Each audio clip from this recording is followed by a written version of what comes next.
Martinus Gea, pendiri Yayasan Prima Unggul, mengajarkan anak-anak dari panti asuhan dan keluarga prasejahtera untuk menjadi petani modern.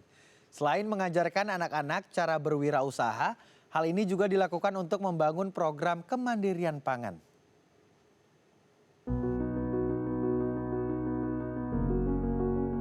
Yayasan Prima Unggul yang dibangun oleh Gea Martinus ingin menciptakan 10.000 wirausahawan dan pekerja profesional yang berasal dari anak-anak panti asuhan dan keluarga prasejahtera.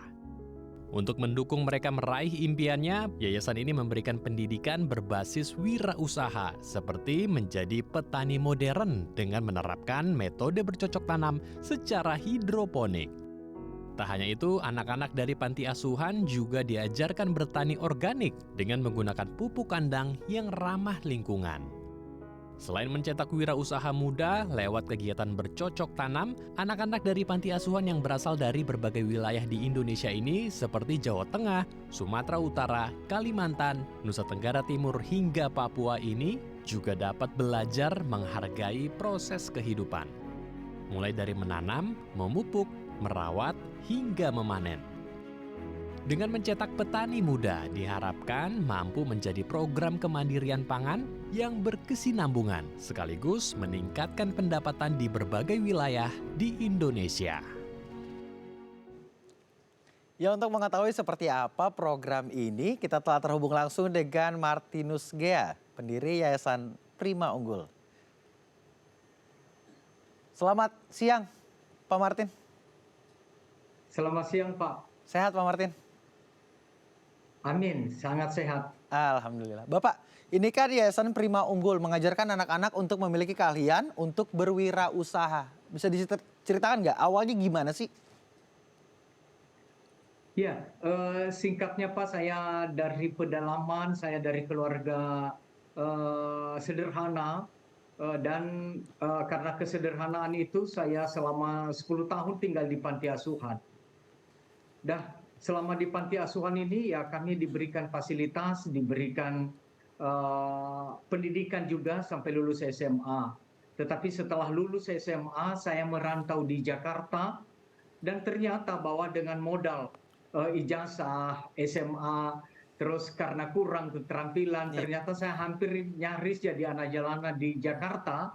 Baru tahun kedua akhirnya saya bisa bertemu dengan orang tua asuh dan saya bisa kuliah dan melanjutkan berbagai karir saya juga.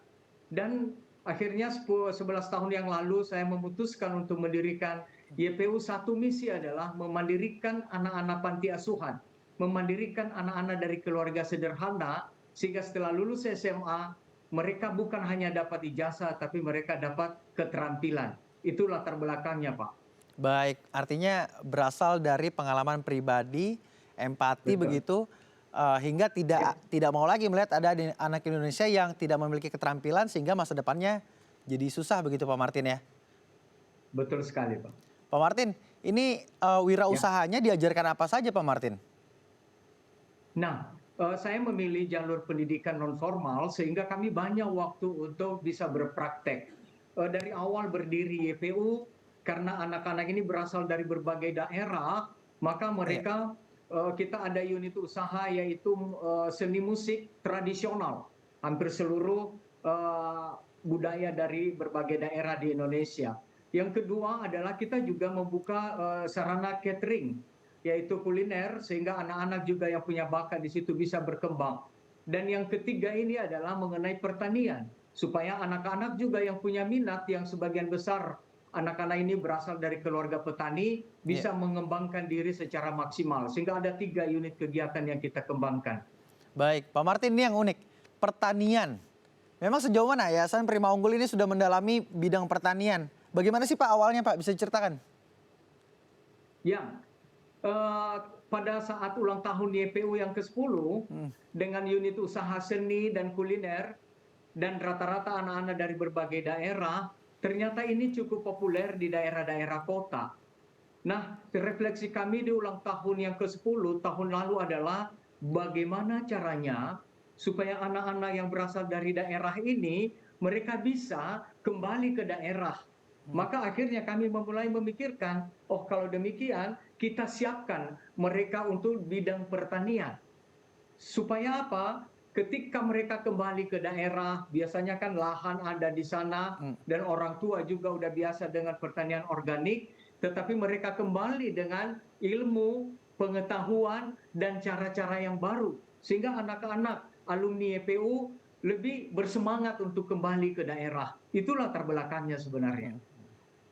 Ada kesulitan nggak sih Pak mengawali kegiatan pertanian ini? Ya tentu kesulitan pertama ya kan tidak mudah juga bagi generasi Iya. muda ya. Maunya yang santai, Iya. maunya yang Benar Pak. ya menyenangkan lah. Tetapi kan kita kembali ke pertanian, tetapi kita awali sebelum masuk di pertanian ini adalah membuka wawasan, membuka pemikiran mereka, mindset mereka bahwa banyak peluang-peluang yang bisa kita kembangkan. Setelah itu kami nonton video bersama bahwa banyak peluang-peluang yang bisa kita kembangkan di pertanian. Sehingga dengan demikian muncul kesadaran bahwa oh ternyata di daerah, di bagian pertanian pun sangat menjanjikan untuk masa depan. Dan kebetulan mereka sebagian besar anak-anak petani tradisional, akhirnya genetik mereka, DNA mereka sebenarnya adalah anak-anak petani. Dan mereka sangat menikmatinya. Baik, baik. Ini organik ya Pak? Artinya Ya tanpa betul. bahan kimia begitu? Berarti Betul, anak-anak sadar betul juga sekali. ikut membantu menjaga lingkungan atau ada visi juga yang disampaikan dari teman-teman YPU kepada anak-anak terkait menjaga Iya. lingkungan? Sebenarnya untuk pertanian ini kita ada beberapa tujuan. Tujuan pertama adalah ini udah suatu realita bahwa alam ini semakin rusak. Saya katakan ke anak-anak, ayo kita ambil bagian kecil untuk merawat lingkungan, untuk membangun lingkungan ini terutama di sekitar kita, yaitu adalah bagaimana mencintai alam semesta. Itu yang kedua adalah kenapa saya memilih organik selaras alam. Bahwa ketika anak-anak kembali ke daerah nanti belum tentu mereka punya modal. Tetapi sang pencipta sudah menyiapkan alam semesta ini. Semua ada. Pupuk alami. Semua kita bisa lakukan tanpa harus modal yang besar. Tetapi ada kemauan, ada kemampuan untuk mengolah apa yang ada di sekitar alam. Dan ini juga salah satu bentuk membangun karakter mereka. Kita tahu bahwa kadang-kadang generasi muda sekarang, generasi yang mau serba instan. Justru alam ini mengajarkan bagaimana hidup yang berproses. Itulah sebabnya kami juga mengembangkan pertanian ini selain mencintai lingkungan, tetapi membentuk karakter sekaligus pelatihan kewirausahaan. Sehingga anak-anak semakin mencintai dunia pertanian, bahwa ternyata di dalam pertanian ini banyak sekali yang bisa dikembangkan dan bisa menjadi unit usaha yang sangat produktif. Itu misi kita. Baik Pak Martin. Pak Martin kalau ini diharapkan menjadi unit kegiatan yang produktif. Memang sudah menghasilkan apa saja Pak kalau di pertanian YPU sendiri Pak? Iya, saat ini memang sedang perintisan ya, ini baru bulan kelima. Tentu ini sebagai laboratorium bagi anak-anak bagaimana belajar dan mulai mencintai alam ini. Tetapi yang menarik bahwa baru 5 bulan ini udah 2 kali panen dan bahkan juga agak panen ya. Dan sekarang minimal untuk pemenuhan kebutuhan internal anak-anak di asrama. Sehingga sekarang ini kita udah mulai membeli sayur-sayur sekarang udah mulai dari hasil kebun. Tetapi kita merencanakan mengembangkan lagi ke depan, nanti kita bisa jual kepada para mitra-mitra. Karena kan konsep YPU ini kan konsep panti mandiri, yaitu kita berusaha kalau ada yang membeli yaitu para mitra, itulah donasi. Itu kita anggap bahwa para pelanggan ini adalah donatur yang mendukung program kegiatan tetapi bukan dengan cuma-cuma. Nah itu yang kita kembangkan kegiatan ke anak-anak dan ke depan ini bisa menjadi unit usaha yang bisa menjadi sumber pendapatan yaitu hasil operasional dalam biaya operasional bagi anak-anak di panti asuhan. Baik Pak Martin. Jadi selain produktif melakukan kegiatan pertanian juga ada visi membentuk sebuah karakter anak-anak. Tapi nanti kita akan bahas pemirsa, kita akan kembali usai jeda, jangan kemana-mana, tetap di Halo Indonesia.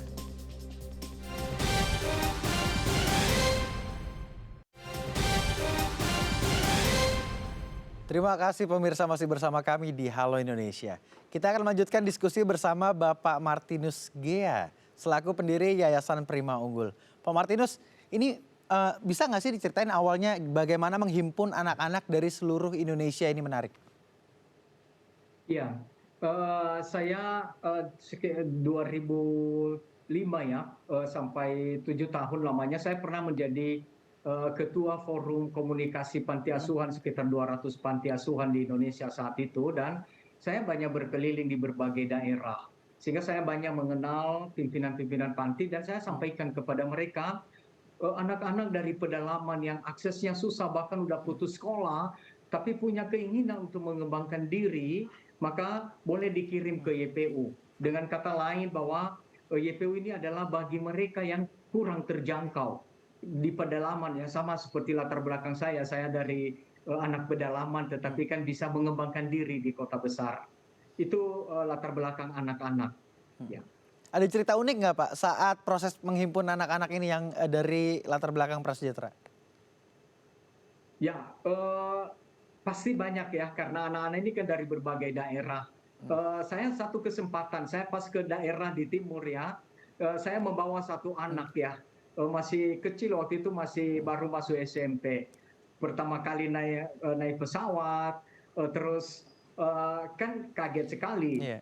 dan bertanya sana sini dan akhirnya nyampe di Jakarta. Sepanjang perjalanan dia melihat sesuatu yang baru, dan anak-anak umumnya dari daerah sangat kagum, dan justru ini yang kita jadikan bahan imajinasi bagi mereka bahwa ketika kamu nanti berhasil, kamu bisa salah satu bagian dari proses perkembangan ini. Sungguh keunikan mereka, tentu keunikan lain pasti bahasa ya, banyak kadang-kadang yang bahasa Indonesianya ketika nyampe di sini masih pas-pasan, sehingga kita suka pakai bahasa Tarsan juga di dalam komunitas, tapi syukurlah mereka bisa saling menyatu sebagai kakak adik di yayasan. Dibawa ke Jakarta untuk memiliki keahlian yang nantinya berdaya, ketika berdaya bisa kembali lagi ke kampung halaman, begitu ya Pak? Betul sekali. Baik, Pak ini kembali lagi ke pertanian. Ada 2 tempat, bisa diceritakan Pak, awalnya yang mana nih Pak?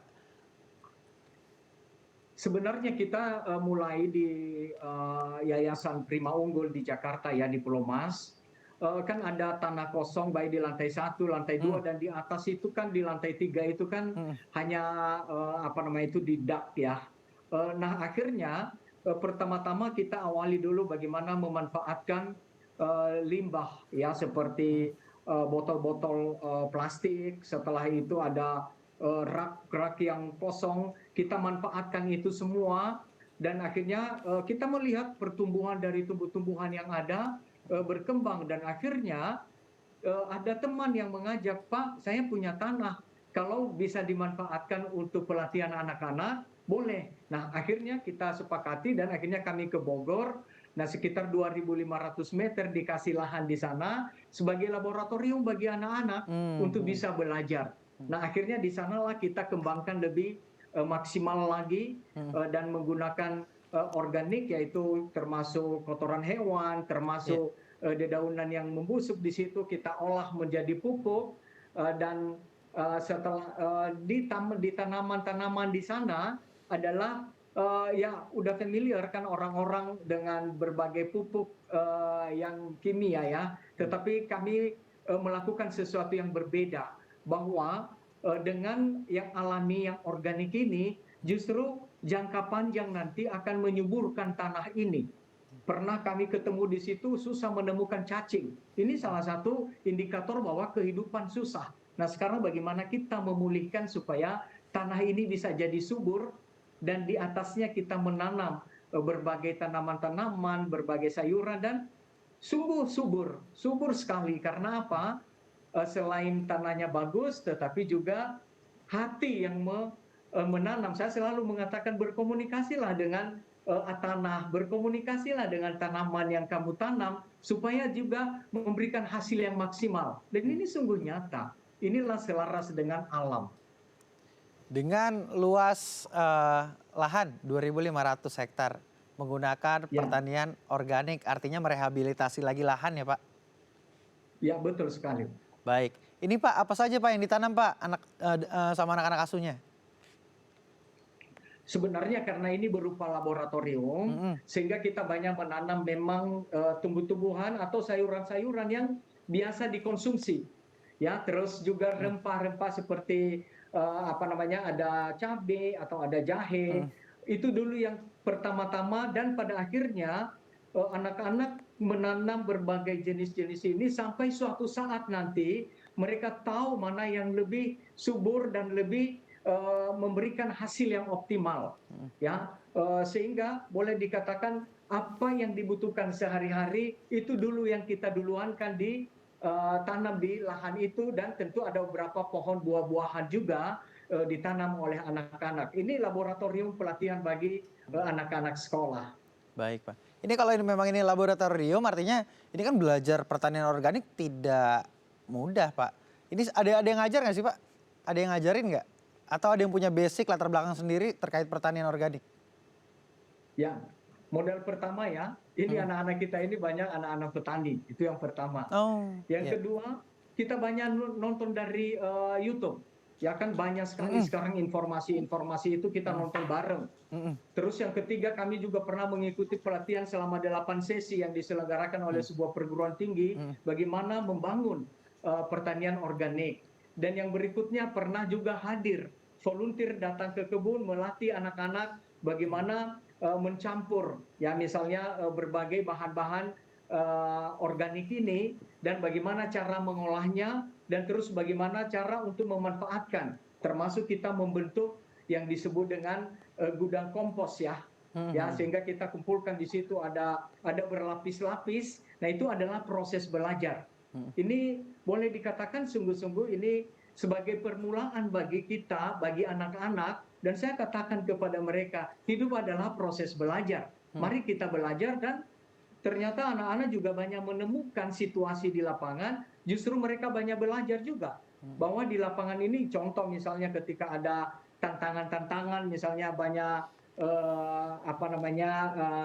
belalang makan, terus bagaimana caranya? Kita kan juga kan tidak boleh memusnahkan, karena itu juga selaras dengan alam. Nah, mereka bisa menanam tumbuh-tumbuhan yang lain di bagian yang berbeda, supaya apa? Yang belalang pun juga butuh kehidupan. Nah, kalaupun diberikan semacam pencegah, kita gunakan alat-alat yang alami, yaitu dari ekoenzim, sehingga benar-benar sehat bagi yang makan dan juga tidak mematikan binatang-binatang yang juga membutuhkan makanan dari alam. Nah, ini semua kita belajar, dan ini menarik sekali, menarik sekali. Baik, artinya anak-anak juga diajarkan untuk menghormati hak makhluk hidup juga ya, Pak? Sangat, karena saya katakan mereka adalah ciptaan Tuhan juga, sama seperti kita. Justru kita bisa bagaimana bisa saling berkolaborasi tanda petik misalnya. Ya kan mereka itu kan sebenarnya menumbuhkan kesuburan. Contoh sekarang seperti kambing misalnya. Kambing kan juga menghasilkan kotoran. Nah, terus bagaimana supaya kambing itu juga bahagia? Ya diberikan makanan yang baik, yang sehat, sehingga benar-benar ada suatu relasi yang dibangun dengan alam atau binatang atau tumbuh-tumbuhan yang ada atau hewan yang ada. Ini adalah sebenarnya sebuah pemikiran holistik bahwa alam ini adalah sama-sama ciptaan untuk saling melengkapi. Ya. Baik.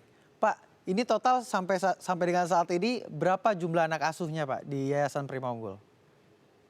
Saat ini anak-anak 40 anak dan udah lebih 300 ya yang sudah alumni.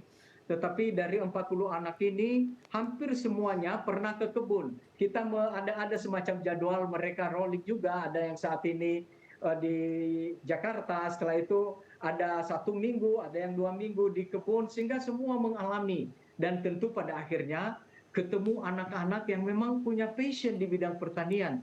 Minimal saat ini ada sekitar 15 anak, ya sangat nyaman. Kadang-kadang kalau balik ke Jakarta, Pak boleh nggak sekitar 1 minggu lagi saya di sini. Nah, itu indikator bahwa memang mereka mulai mencintai alam. Gitu. Baik, Pak Martin, terima kasih banyak telah berbagi di Halo Indonesia.